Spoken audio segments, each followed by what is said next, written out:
Bismillahirrahmanirrahim. Dear students, Assalamu alaikum. Today we are going to start studying about leopards. In the first lesson, we will discuss introduction and classification of leopards. First of all, what are leopards? The term leopards has been derived from Greek word lipos, mean fat, and this was proposed by biochemist Bloor to describe naturally occurring heterogeneous group of organic compounds which are soluble in non-polar organic solvents such as chloroform, ether, benzene, and hexane, but insoluble or only supremely soluble in water. So what are leopards? Heterogeneous group of organic compounds. Heterogeneous mean not related, different type. Leopard organic compounds का एक group है और इस group में शामिल जो compounds हैं वो एक दूसरे से मुख्तलिफ हैं. दे हैव डिफरेंट करेक्टर्स, इसलिए कहा heterogeneous group of organic compounds. Then soluble in non polar organic solvent. Organic solvent ether, chloroform, benzene, alcohol वगैरह में डिसॉल्व हो जाते हैं, बट दे आर इनसॉल्युबल या स्लाइटली सॉल्युबल इन वाटर. तो अगर कोई हमारे से पूछे कि व्हाट आर लिपर्स, तो हमने ये बताना है कि all those organic compounds which are soluble in organic solvent but insoluble in water are called lipids. They are the component of living system. Lipids living system का component है, plants और animals में पाए जाते हैं. They have carbon, hydrogen and oxygen in their chemistry. In addition, they may have nitrogen and phosphorus. Then occurrence of lipids. अगर किसी layman को बताना हो व्हाट आर लिपिड्स, तो fats and oils they are lipids. Fats and oils are widely distributed in nature in both plants and animal tissues. In plants, they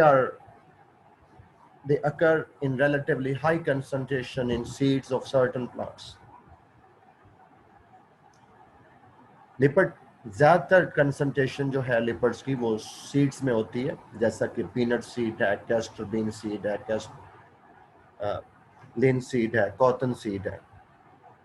तो जितने भी oil yielding plants हैं उनके सीड्स में लिपिड्स मिलते हैं, where they function to supply food for the use of the growing seedling. Seeds में जो फैट्स मौजूद होते हैं, जो ऑयल मौजूद होता है, वो सोर्स ऑफ फूड के तौर पर इस्तेमाल होगा सीड की जर्मिनेशन के दौरान. इसके अलावा animal also store fats in their adipose tissues. Under the skin cells हैं, टिश्यूज हैं जिनके अंदर फैट स्टोर होता है, उन्हें एडिपोज टिश्यू कहते हैं. वहाँ पर भी these stored fats constitute reserve which can be used as a source of energy. वो एनर्जी रिजर्व के तौर पर इस्तेमाल होते हैं. देन जो इम्पोर्टेंट पार्ट ऑफ लेसन है वो है classification of lipids.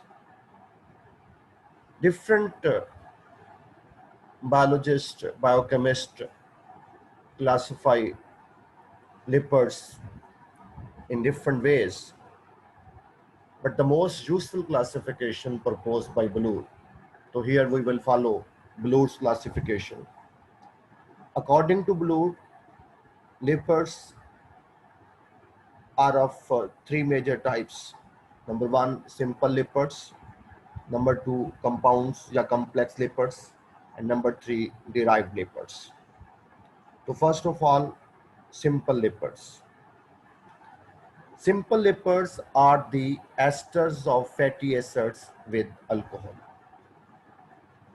Simple lipids are the esters of fatty acids with alcohol. So what are esters? Esters are the compounds which are formed by the combination of acid, organic acid and alcohol. Organic acid और alcohol के मिलने से जो compound बनते हैं उन्हें asters बोलते हैं। और फैटी एसिड्स क्या बला है? अल्काइल ग्रुप जो हाइड्रोकार्बन्स होते हैं, हाइड्रोकार्बन में से एक हाइड्रोजन रिमूव करते हैं, बाकी अल्काइल ग्रुप रह जाएगा, उसको आर से रिप्रेजेंट करते हैं। उस आर के साथ कार्बोक्सिल ग्रुप अटैच हो जाए तो ये फैटी एसिड्स बन जाएंगे। और अल्कोहल आपको पता है जिनमें हाइड्रोक्सिल ग्रुप होता है। तो सिंपल लिपिड्स जो हैं वो एस्टर्स होते हैं फैटी एसिड का अल्कोहल के साथ, और दे आर सपोनिफाइएबल। सपोनिफाइएबल का मतलब ये है कि they can be hydrolyse under basic conditions. In the presence of alkalis they are hydrolysed. तो सिंपल लिपिड्स का कॉन्सेप्ट क्या है? Esters of fatty acid with alcohol. तो सबसे पहले मैं आपको बता दूं कि फैटी एसिड्स, जैसे ये मैंने ड्रॉ किया है, इधर देखिए, ये जनरल स्ट्रक्चर फैटी एसिड्स का है। आर अल्काइल ग्रुप के साथ carboxyl group COOH, this is carboxyl group. हम बराह रास्त इसको COOH भी लिखते हैं, सेम थिंग। तो अगर हम अल्काइल ग्रुप के साथ कार्बोक्सिल ग्रुप अटैच कर दें तो ये फैटी एसिड बन जाता है। देन यहाँ मैंने आपको बताने की कोशिश करता हूँ कि एस्टर्स क्या हैं। जैसे मैंने आपको पहले ही बताया कि व्हेन फैटी एसिड्स या acid, organic acid combine with alcohol, esters are formed.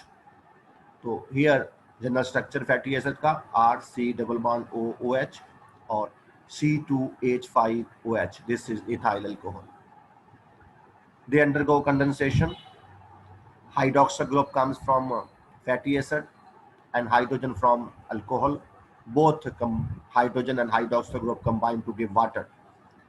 इसमें से वाटर निकल जाएगा, बाकी RC≡OC2H5 रह जाएगा, वो एस्टर बनेगा।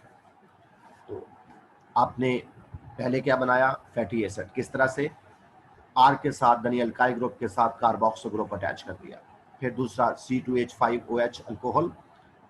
जब रिएक्शन करवाना है तो फैट एसिड में से हाइड्रोक्सिल ग्रुप लेना है, अल्कोहल में से हाइड्रोजन लेनी है, वाटर बन जाएगा, और बाकी जो चीजें बची हैं, एटम्स बने, उनको आपस में जोड़ दें।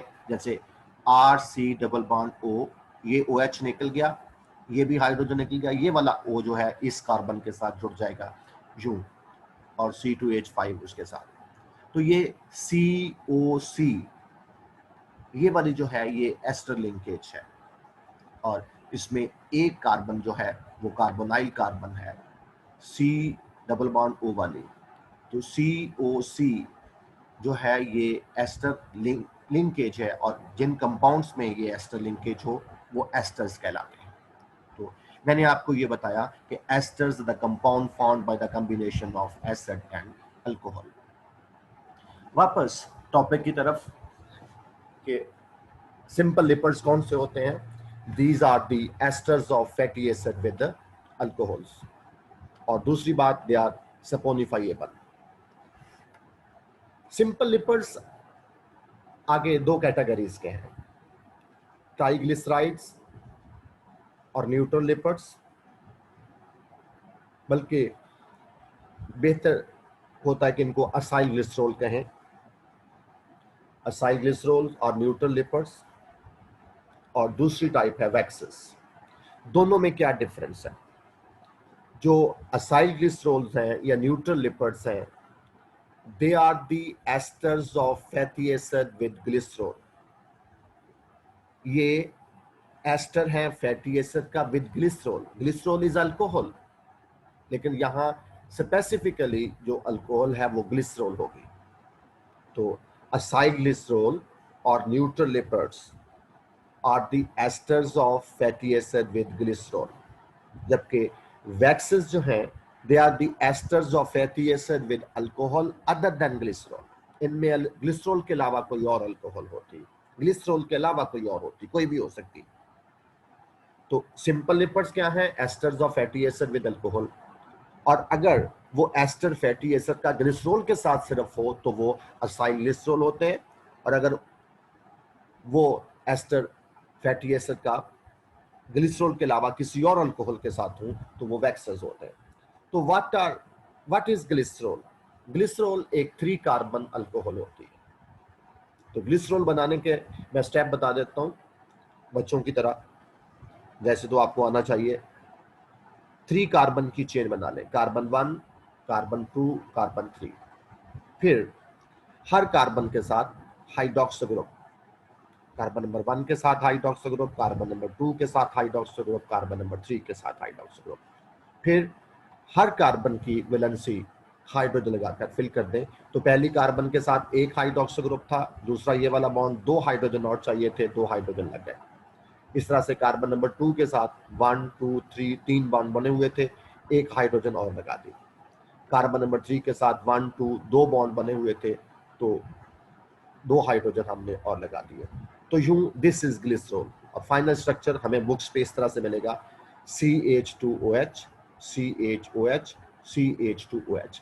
टेक्निकली ये ट्राई हाइड्रोक्सी अल्कोहल है, ट्राई हाइड्रोक्सी अल्कोहल। यानी ग्लिसरॉल जो है उसमें 3 कार्बन होते हैं, हर कार्बन के साथ हाइड्रोक्सी ग्रुप लगाकर वैलेंसी पूरी कर देनी है। तो ये हो गए simple lipids, esters of fatty acid with alcohols ना सपोनिफाइएबल है। और उनकी आगे 2 कैटेगरीज हैं, असाइल ग्लिसरॉल या neutral lipids, they are the esters of fatty acid with glycerol. और वैक्सेस जो है they are the esters of fatty acid with alcohol other than glycerol. Then lipids की दूसरी क्लास है कंपाउंड और complex lipids. These are the esters of fatty acid containing other groups in addition to alcohol and fatty acid. Compound lipids में, compound lipids भी asters हैं fatty acid के, लेकिन इनमें अल्कोहल और फैटी एसिड के अलावा कुछ दूसरे ग्रुप्स भी मौजूद होते हैं। दे आर आल्सो सपोनिफाइएबल, इनकी भी हाइड्रोलिसिस हो जाती है अंडर द बेसिक कंडीशंस। तो compound lipids are the esters of fatty acid containing other groups in addition to alcohol and fatty acids. इनकी आगे टाइप्स हैं, phospholipids, they contain phosphoric acid and nitrogenous base in addition to glycerol and fatty acids. Alcohol and fatty acid के अलावा इनमें phosphoric acid और nitrogenous base होंगे। इसके अलावा glycolipids, these lipids contain carbohydrate moiety। In lipids के साथ carbohydrate भी अटैच होंगे। ग्लाइकोलिपिड्स कौन से हैं? Lipids containing carbohydrate. इस तरीके से sulpholipids contain sulphate group, sulphate group होता है। और लिपोप्रोटीन जो है they are the prostatic group to protein, उनमें लिपिड्स के साथ प्रोटीन जुड़ी होती है। तो कंपाउंड्स या कॉम्प्लेक्स लिपिड जो है they contain some other groups in addition to fatty acid and alcohols, जिनमें फास्फोरिक एसिड होगा और बेस नाइट्रोजनस बेस के साथ वो फास्फोलिपिड्स होंगे। जिन लिपिड्स के साथ कार्बोहाइड्रेट ग्रुप होगा वो ग्लाइकोलिपिड्स कहलाएंगे, जिन लिपिड्स के साथ सल्फेट ग्रुप होगा वो सल्फोलिपिड्स कहलाएंगे, और जिनके साथ प्रोटीन्स होंगी वो लाइपोप्रोटीन्स कहलाएंगी। तो these are the compound lipids. और थर्ड टाइप ऑफ लिपिड जो है, these are the lipids which are derived from the hydrolysis of above 2 classes of lipids. Simple lipids और कंपाउंड लिपिड की हाइड्रोलिसिस से जो लिपिड्स बनते हैं उनको डिराइव्ड लिपिड्स कहते हैं। They are non saponifiable except fatty acid. Derived lipids में फैटी एसिड जो हैं वो डिराइव्ड लिपिड्स में आते हैं। तो क्योंकि ऊपर वाले जितने दोनों कंपाउंड्स जो हैं जो सिंपल लिपिड्स हैं और कंपाउंड लिपिड्स, उनकी हाइड्रोलिसिस करें तो फैटी एसिड्स बनते हैं। तो fatty acid also include the derived lipids. Derived lipid में नॉन सपोनिफाइएबल है मासबाई फैटी एसिड के। तो डिराइव्ड लिपिड्स की types fatty acids, sterols, terpenes और फैट सॉल्युबल विटामिन्स, ये डिराइव्ड लिपिड्स हैं, ये ऊपर वाले दोनों ग्रुप्स की हाइड्रोलिसिस से हासिल होते हैं। आज के लिए इतना ही। Thank you very much.